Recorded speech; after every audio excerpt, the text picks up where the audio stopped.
আপনারাই উত্তর দিচ্ছেন 98% কোরআন পড়তে পারে না। কেন আপনার সন্তানকে প্রাইভেট পড়ায় কোরআন শিক্ষা দিতে হবে? মুসলমানদের দেশ, স্কুলে পড়াই মুসলমানদের সন্তানরা কোরআন শিখবে। কথা বলে ঠিক কিনা?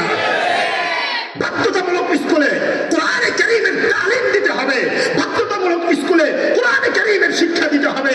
উলামায়ে কেরাম এই কথা বলবে, কেউ খুশি হোক আর না হোক, আগামীতে যারা ক্ষমতায় যাবে তারা স্কুলের মধ্যে কোরআনে কারীমের তালিমকে বাধ্যতামূলক করতে হবে।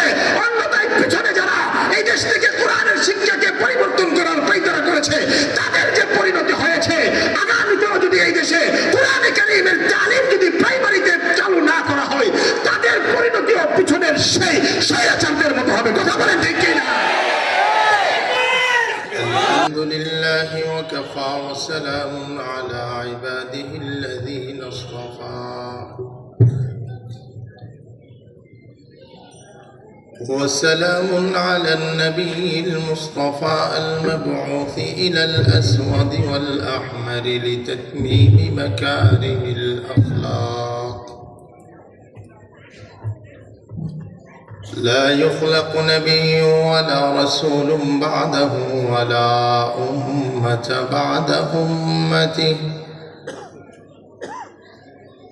ولا شريعة بعد شريعته ولا كتاب بعد كتابه.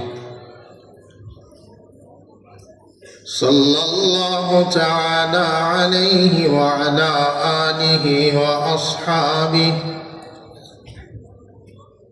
الذين هم خلاصة العرب العرباء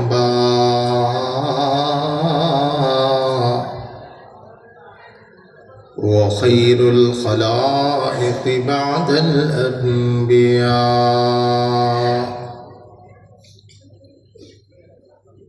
وهم كالنجوم للسماء في الاهتداء والاقتداء، وهم مفاتيح الرحمة ومصابيح الغرل. أما بعد فأعوذ بالله من الشيطان الرجيم. بسم الله الرحمن الرحيم.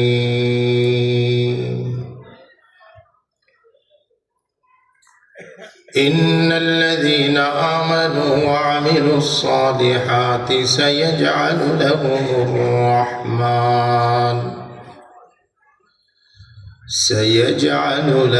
الرحمن ودا. صدق الله العلي العظيم. وقال رسول الله صلى الله عليه وسلم: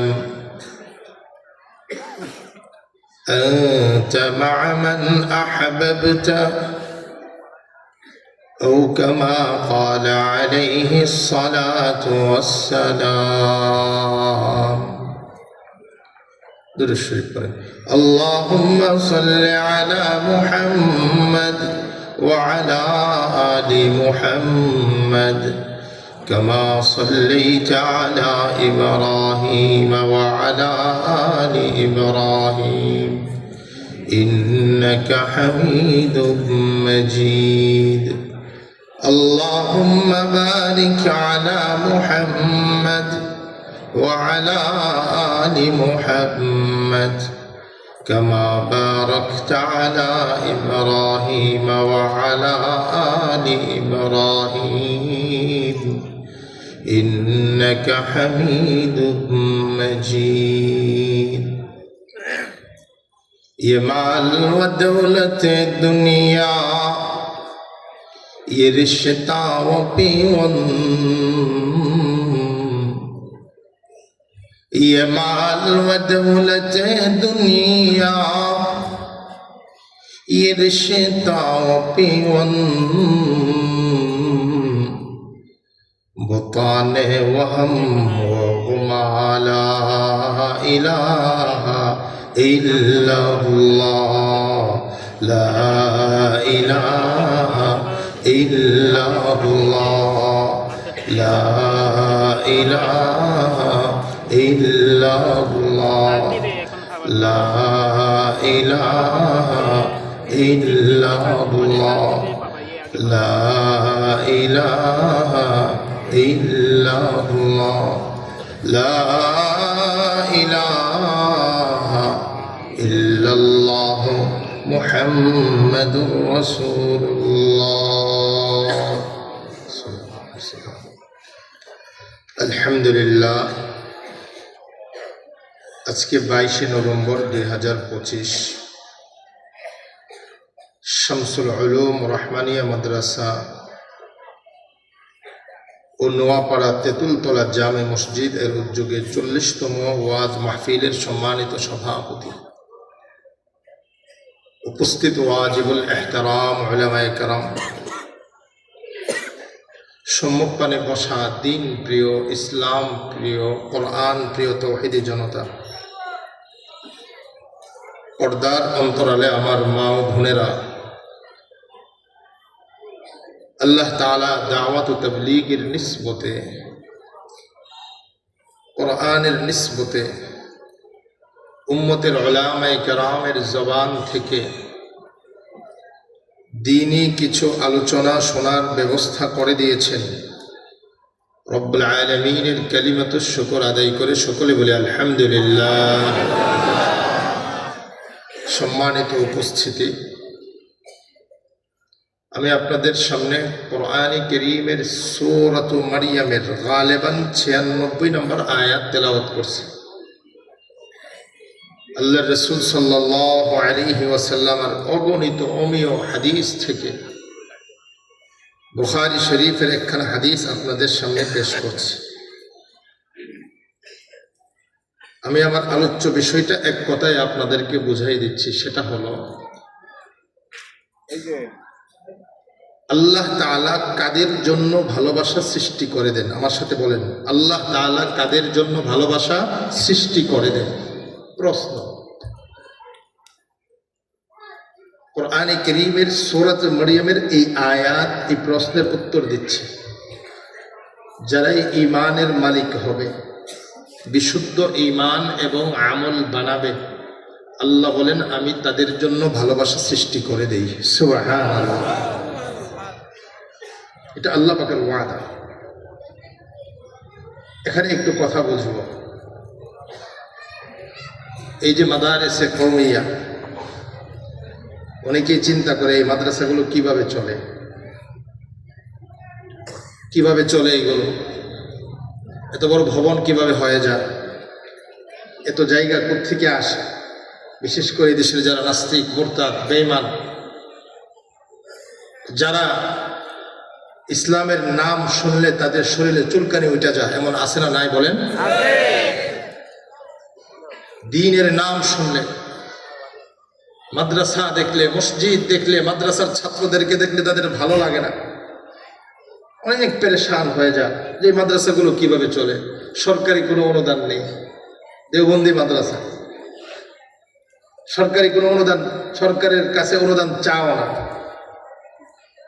সরকারের কাছে বলেও না যে আমাদেরকে সরকারি করে আপনারা আমাদের বেতন বাড়াইয়া দেন। আজ পর্যন্ত এমন দেখছেন আপনারা মাদ্রাসার শিক্ষকরা কোনোদিন রাস্তায় নামছে? নামবে না।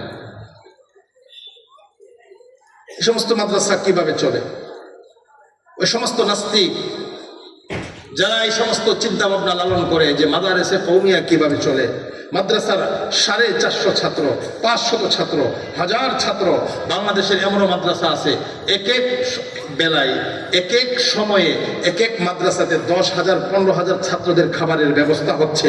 তারা চিন্তা করতে পারে এই মাল কোত্থেকে আসে, এই টাকা পয়সা কোত্থেকে আসে, এই ব্যবস্থাপনা কোত্থেকে আসে, কারা এদেরকে দেয়? আল্লাহ তাআলা এই আয়াতে উত্তর দিয়ে দিয়েছেন, এরা হলো ঈমানওয়ালা, এরা হলো আমলওয়ালা, এদের জন্য আমি আমার বান্দাদের হৃদয়ে ভালোবাসা সৃষ্টি করে দেই। সুবহানাল্লাহ। সহজ উত্তর। বেফাকুল মাদারিসিল আরাবিয়ার যুগ্ম মহাসচিব ছিলেন, আমি এখন যে মসজিদের খতিব, কুড়িল কেন্দ্রীয় মসজিদ, এই মসজিদের তিনি খতিব ছিলেন, হযরতুল আল্লাম আবুল ফাতাহ ইয়াহইয়া সাহেব রাহিমাহুল্লাহ নব্বরাল্লাহু মারকাদা, যিনি তাহরিকে দেওবন লেখছেন, যেটা আমরা মিশকাত জামাতে বাচ্চাদেরকে পড়াই, বেফাকের নিসাবযুক্ত তারিখে দেওবন। এই কিতাবের তিনি মুসান্নিফ। উনি যেহেতু কওমি মাদ্রাসা শিক্ষা বোর্ডের বড় দায়িত্বশীল ছিলেন, একটা সময় আমাদের এই দেশে একটা সুর উঠছিল যে কওমি মাদ্রাসাতে সন্ত্রাসবাদ সৃষ্টি হয়। নাউজুবিল্লাহ বলেন, নাউজুবিল্লাহ। তারা এত টাকা কোথায় পায়? কোত্থেকে তাদের ভবন হয়? এত খাবারের ব্যবস্থাপনা কোত্থেকে হয়? বিভিন্ন রকমের প্রশ্ন, বিভিন্ন ভাবে মাদ্রাসাগুলোকে কটাক্ষ করার একটা পরিবেশ সৃষ্টি করা হচ্ছিল। বাংলাদেশের সর্বোচ্চ গোয়েন্দা সংস্থা থেকে হুজুরের কাছে আসছে, হুজুর আপনারা মাদ্রাসা কিভাবে চালান, কিভাবে আপনাদের শিক্ষকের বেতনের ব্যবস্থা হয়, কিভাবে আপনাদের মাদ্রাসার কার্যক্রমগুলো পরিচালিত হয়, এত অর্থায়ন আপনারা কোত্থেকে পান? তো হুজুর বসে আছেন, উনি হুজুরকে প্রশ্ন করতেছেন। এমনি আল্লাহর এক বান্দা আসছেন মাদ্রাসার অফিসে, মালিবাগ মাদ্রাসাতে আইসা হুজুরের কাছে বলতেছেন, হুজুরকে সালাম দিয়েছেন, দিয়ে বলতেছেন, হুজুর আমি 1 লাখ টাকা মাদ্রাসায় দিয়ে যাচ্ছি, আমার আব্বা আম্মার জন্য ছাত্রদেরকে দিয়ে দোয়া করাইবেন। সুবহানাল্লাহ। তো হুজুরকে তো প্রশ্ন করছে গোয়েন্দার লোক, তো হুজুর সাথে সাথে বলছেন, ভাই মাদ্রাসা এইভাবেই চলে, মাদ্রাসা এইভাবেই চলে। মাদ্রাসাতে আমরা ঈমান এবং আমলের তালিম দেই, আর ঈমান এবং আমলের তালিম যেখানে হবে, আল্লাহ পাকের ওয়াদা, আল্লাহ বলেন আমি তাদের জন্য ভালোবাসা সৃষ্টি করে দেই। সুবহানাল্লাহ। এজন্য ওই নাস্তিকদেরকে বলবো, ওই মুরতাদদেরকে বলবো, যারা মাদ্রাসাকে দেখলে শরীরে চুলকানি আসে, যারা কোরআনের তালিম দেখলে তাদের কাছে খারাপ মনে হয়, যারা এই দেশের প্রাইমারি শিক্ষা ব্যবস্থা থেকে কোরআনের শিক্ষাকে উঠিয়ে দেওয়া হয়েছে, যাদের নেতৃত্বে এই দেশের সন্তানদেরকে কোরআন হারা বানানোর পায়তারা করা হচ্ছে, যারা চেয়েছিল এই দেশে হিন্দুত্ববাদের শিক্ষাকে প্রতিষ্ঠিত করার জন্য, তাদেরকে আমরা বলবো, তোমরা চক্রান্ত করতে পারো, মাদ্রাসাকে বন্ধ করে দিবে, তোমরা চক্রান্ত করতে পারো, কোরআনের তালিমকে বন্ধ করে দিবে, তোমাদের চক্রান্ত যেখানে শেষ, আল্লাহ পাকের কুদরত সেখানে শুরু হয়। কথা বলেন ঠিক কিনা? পৃথিবীর কোন শক্তি নেই আল্লাহ তাআলার সাথে মোকাবেলা করবে, আল্লাহর বিধানের সাথে মোকাবেলা করবে। এজন্য সতর্ক হওয়া চাই। হ্যাঁ, পাশাপাশি আমরা যারা এই মাদ্রাসাগুলোকে মহব্বত করি, ভালোবাসি, আমরা এটা মনে করতে হবে, এটা আমি ভালোবাসি না, আমার যোগ্যতাই না, আল্লাহ আমাকে পছন্দ করছেন, এই জন্য আমার হৃদয়ে ঈমানওয়ালা আমলওয়ালাদের ভালোবাসা সৃষ্টি করে দিয়েছেন। সুবহানাল্লাহ। কোরআনে কারীম আল্লাহ কি বলেন? ইন্নাল্লাযীনা আমানু ওয়া আমিলুস সালিহাত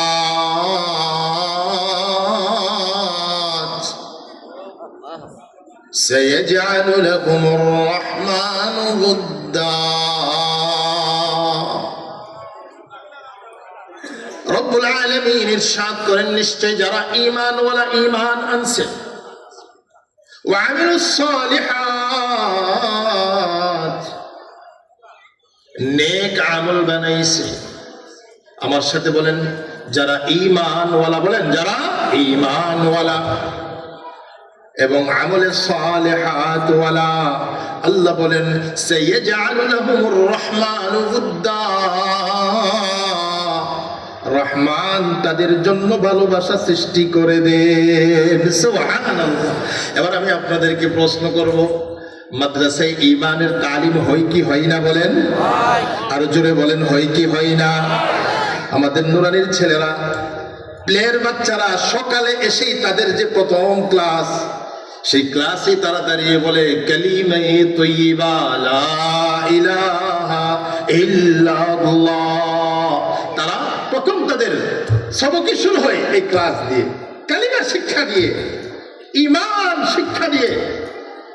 মাদ্রাসাতে শুধু ঈমান শিক্ষা না, এখনের সমাজে তো ঈমানের নামে বেঈমানি, যেটা হুজুর বলতেছিলেন, ঈমানদার কাজ করতেছে, মনে করতেছে সওয়াবের কাজ করতেছে, অথচ হারামের মাঝে পড়ে আছে। কথা বলেন ঠিক কিনা? আমি তো এই কথাটাকে আরো সতর্কতার সাথে বলি, মাদ্রাসে কওমিয়াগুলোতে আপনাদের ভালোবাসার টাকায় যে সমস্ত মাদ্রাসাগুলো পরিচালিত, এই সমস্ত মাদ্রাসায় বিশুদ্ধ ঈমান, বলেন বিশুদ্ধ ঈমান, বিশুদ্ধ আমল, এই সমস্ত মাদ্রাসায় 100% শিক্ষা দেওয়া হয়। সুবহানাল্লাহ। দুনিয়ার কোন প্রতিষ্ঠানে এত বিশুদ্ধভাবে ঈমান আমল শিক্ষা দেওয়া হয় কিনা আমার জানা নেই, যতটা বিশুদ্ধভাবে মাদারিসে কওমিয়াতে বাচ্চাদেরকে শিক্ষা দেওয়া হয়।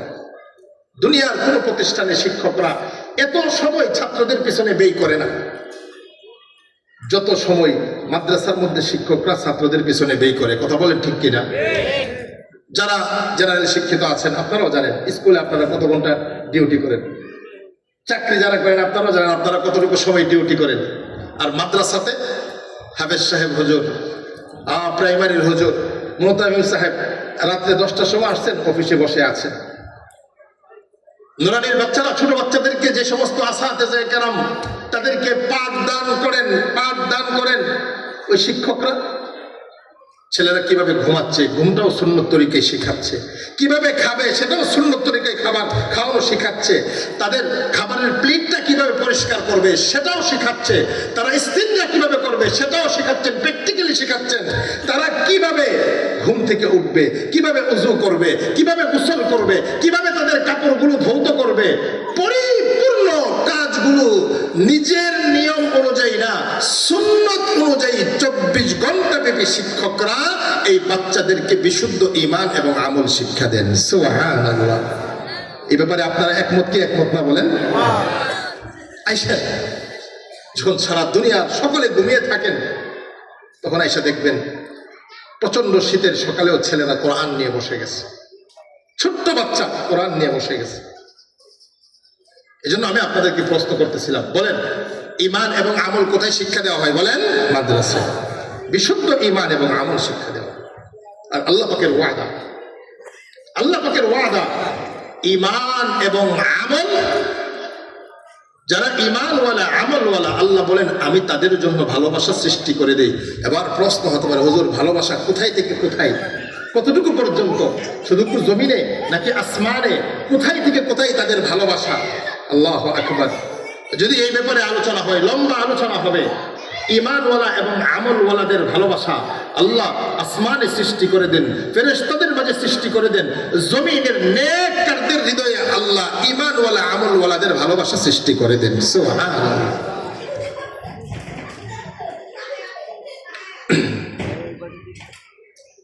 এই ব্যাপারে আমি আপনাদেরকে দলিল দেব। বুখারী শরীফের 6040 নম্বর হাদিস। এই হাদিসে আল্লাহ রাসূল সাল্লাল্লাহু আলাইহি ওয়াসাল্লাম ইরশাদ করেন, ইযা আহাব্বাল্লাহু আবদান নাদা জিবরিল ইন্নী উহিব্বু ফুলানান ফাআহিব্বাহু فيحبه جبريل فينادي في أهل السماء إن الله قد أحب فلانا فأحبه ثم يوضع له القبول في أهل الأرض। سركار دو عالم নবী বলেন, আল্লাহ তাআলা যখন কোনো বান্দাকে ভালোবাসেন, আল্লাহ তাআলা যখন কোনো বান্দাকে ভালোবাসেন, আল্লাহ তাআলা যখন কোনো ঈমানওয়ালা আমলওয়ালাকে ভালোবাসেন, আল্লাহ জিবরাইলকে ডেকে বলেন, জিবরাইল ইন্নী উহিব্বু ফুলানা, আমি আমার ওই বান্দাকে ভালোবাসি, আমি আব্দুল্লাহকে ভালোবাসি, আব্দুর রহমানকে ভালোবাসি, এই হামিলে কোরআনদেরকে ভালোবাসি, এই ঈমানওয়ালাদেরকে ভালোবাসি, এই আমলওয়ালাদেরকে ভালোবাসি।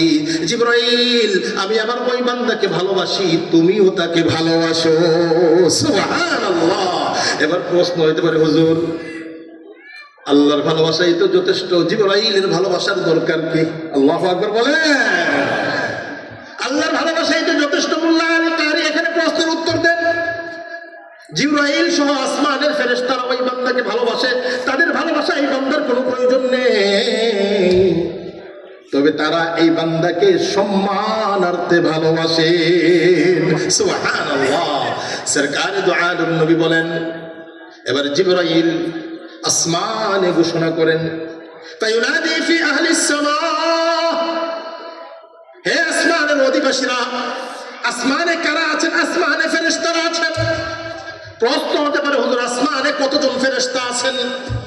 মুসলিম শরীফের হাদিস না তিরমিজি শরীফের হাদিস, সরকারে দো আলম নবী বলেন, আসমানে প্রতি আধ হাত পর পর একজন ফেরেশতা দাঁড়িয়ে আল্লাহর ইবাদত করতেছেন। সুবহানাল্লাহ বলেন।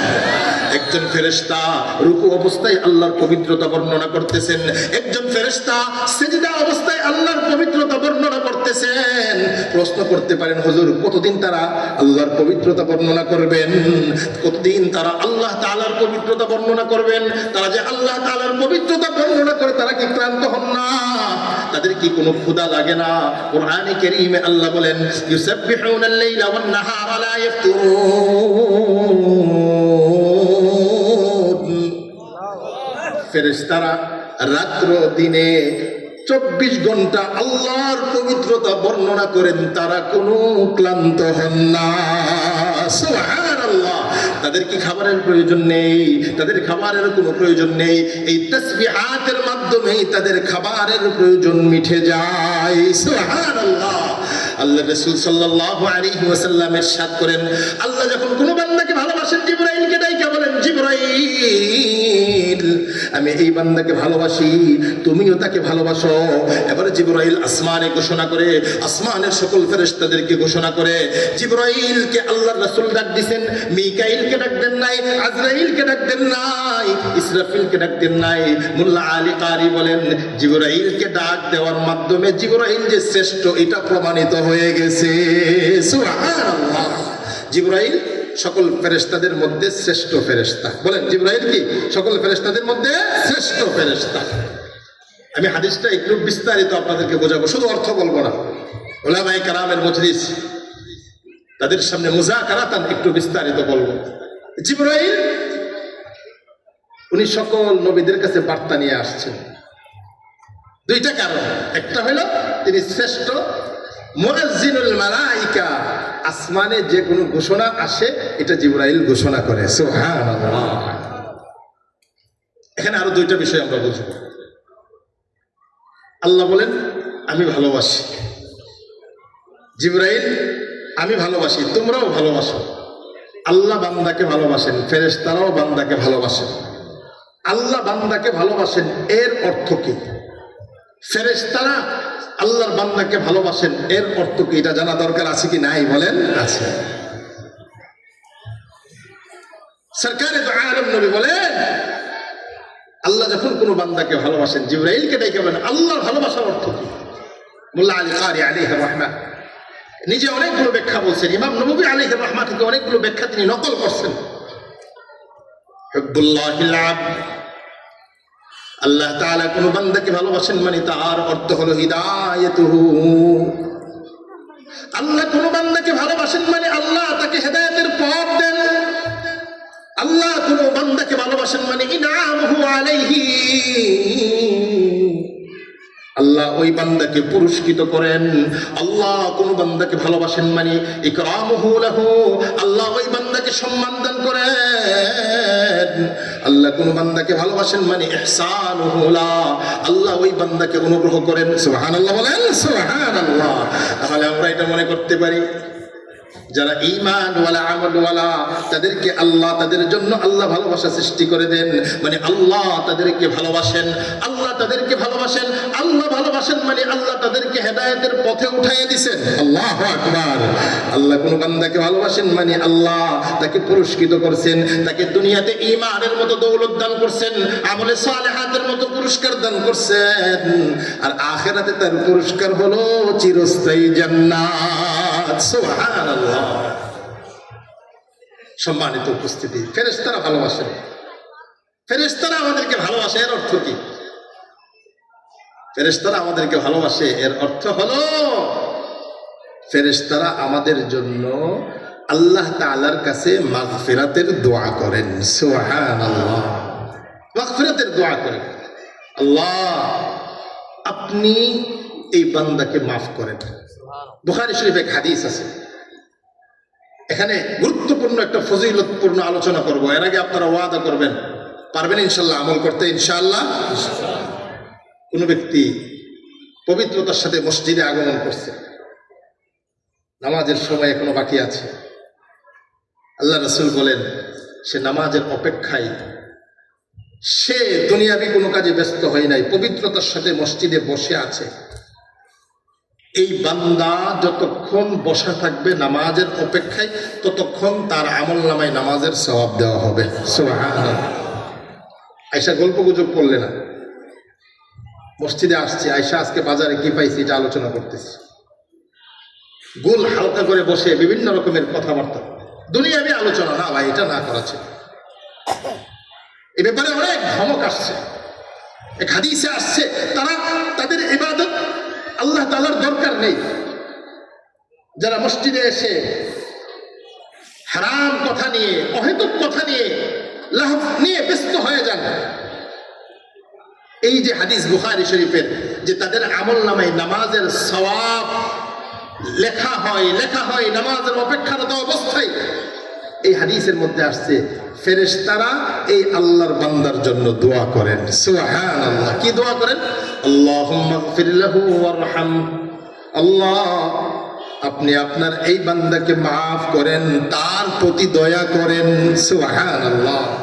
ঠিক ফেরেশতারা আমাদেরকে ভালোবাসে, এর অর্থ হলো ফেরেশতারা আমাদের জন্য আল্লাহ তাআলার কাছে ইস্তিগফার করেন, আল্লাহ আপনি আপনার এই বান্দাকে ক্ষমা করেন, আপনি আপনার এই বান্দার প্রতি রহম করেন, দয়া করেন। ফেরেশতাদের ভালোবাসার আরেকটা অর্থ হলো, ফেরেশতারা কোনো বান্দাকে ভালোবাসে মানে মোল্লা আলী কারি লিখছেন যে ফেরেশতারা চায় আল্লাহ যে বান্দাকে ভালোবাসে আমি তার সাথে সরাসরি সাক্ষাৎ করব। সুবহানাল্লাহ। সম্মানিত উপস্থিতি, আল্লাহ তাআলা আমাদের জন্য অফার ঘোষণা করে দিয়েছেন, সেটা হলো ঈমান এবং আমলের দৌলত আমরা বানাবো, আল্লাহর ভালোবাসা পাইব। ঈমান এবং আমলের দৌলত আমরা বানাইব, ফেরেশতাদের ভালোবাসা পাইব। শুধু এতটুকুই না, এরপরে নবীজি সাল্লাল্লাহু আলাইহি ওয়াসাল্লাম বলেন সুম্মা ইউদউ লাহুল কাবুল ফি আহলিল আরদ, এই বান্দার ভালোবাসা জমিনে আল্লাহ তাআলা ঢেলে দেন। সুবহানাল্লাহ বলেন। সুবহানাল্লাহ। জমিনে কাদের অন্তরে ঢেলে দেন? এখানেও ব্যাখ্যা আসছে, জমিনের সকলে আলেমদেরকে ভালোবাসে না। কি বলেন আপনারা? জমিনের সকলে আলেমদেরকে ভালোবাসে? তাহলে কি মূর্তির বিরুদ্ধে কথা বলার কারণে আলেমদেরকে জেলে নিছে, এটা কি ভালোবাসা জেলে নিছে? আপনারা কি আমার কথা বুঝতেছেন না? এই দেশে যখন মূর্তির বিরুদ্ধে আলেমরা সংগ্রাম করেছে, মূর্তির বিরুদ্ধে যখন আলেমরা ফতোয়া দিয়েছে, আলেমদের উপরে নির্যাতন হয়েছে কি হয় নাই বলেন? আমি আপনাদেরকে বলি, মূর্তির ব্যাপারে আপোষ করার কোনো সুযোগ আছে? ইসলামে মূর্তির ব্যাপারে আপোষ করার কোনো সুযোগ আছে? হারামের ব্যাপারে আপোষ করার কোনো সুযোগ আছে? মদ, সুদ, ঘুষের ব্যাপারে আপোষ করার কোনো সুযোগ আছে? দুর্নীতির বিরুদ্ধে আপোষ করার কোনো সুযোগ আছে? না। এই দেশের আলেমরা তারা যতদিন বাংলাদেশ থাকবে, যতদিন মাদ্রাসা থাকবে, যতদিন উলামায়ে দেওবন্দ থাকবে, ইসলামের ব্যাপারে, দেশের ব্যাপারে, কোরআনের ব্যাপারে, আল্লাহ এবং আল্লাহর রাসূলের ব্যাপারে বাতিলের সাথে আপোষ করার কোনো সুযোগ নাই, কোনো সুযোগ নেই। আপোষ যারা করছে, এই দেশের মুসলমানদেরকে বেঈমান বানিয়ে ক্ষমতায় থাকার জন্য অনেকে আপোষ করছে। আপনারা ঠিক বললেও ঠিক, না বললেও ঠিক। আপনারা যারা আমার বাবার বয়সে আছেন আমাকে উত্তর দিবেন, মহব্বতের সাথে উত্তর দিবেন। আপনারা যখন প্রাইমারিতে পড়ছেন তখন কি প্রাইমারিতে মৌলবী স্যার ছিল কি ছিল না বলেন? এখন আছে? আরেকটু সহজ করে বলি, আমাদের এই দেশে 95% মুসলমান, আরো কম ধরলাম 92% মুসলমান। আমাদের ছেলেরা মক্তব মাদ্রাসায় না পড়লে কোরআন শিখতে পারে না। অথচ অবস্থা কি হওয়া দরকার ছিল যে আমাদের ছেলেরা স্কুলে পড়বে, যেমন ভাবে সেই স্কুলে বাংলা রিডিং পড়তে পারে, ঠিক তেমনি ভাবে সেই স্কুলে পড়ে কোরআন পড়তে পারবে। কথা বলেন ঠিক কিনা?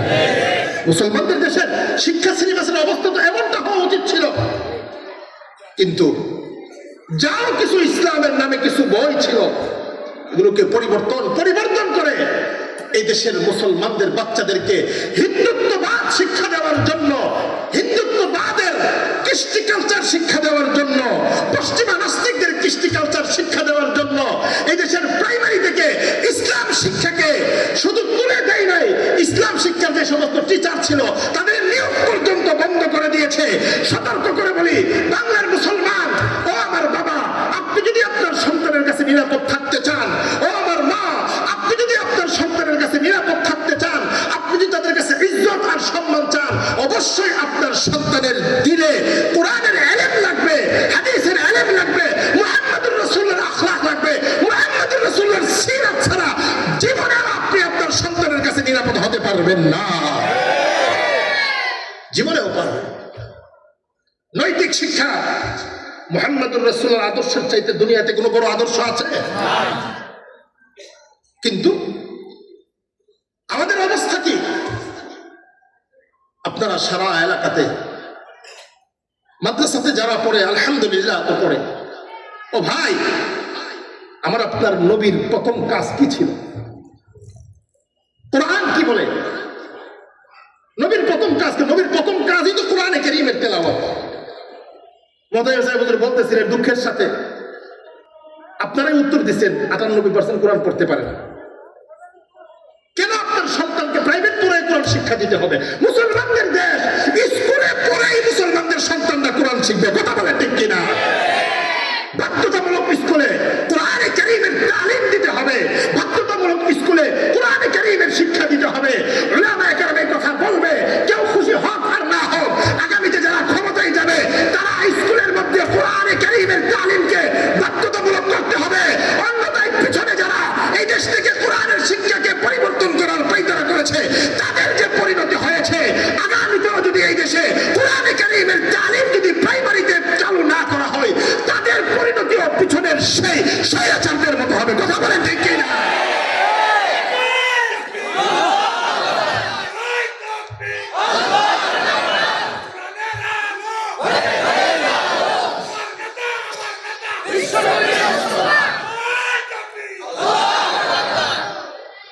কোরআনে কারীমের তালিম আমার সন্তান পাবে না। কোরআনে কারীমের তালিমকে কত সংকুচিত করা হয়েছে। মাদ্রাসাতে আসলে কোরআনে কারীমের তালিম, মসজিদে মক্তব পড়লে, মুসলমানদের দেশে স্কুলে পড়ে কোরআন শিখতে পারবে না। ও বাংলার মুসলমান, এর চাইতে দুঃখজনক বিষয় আর কোনো কিছু হতে পারে না।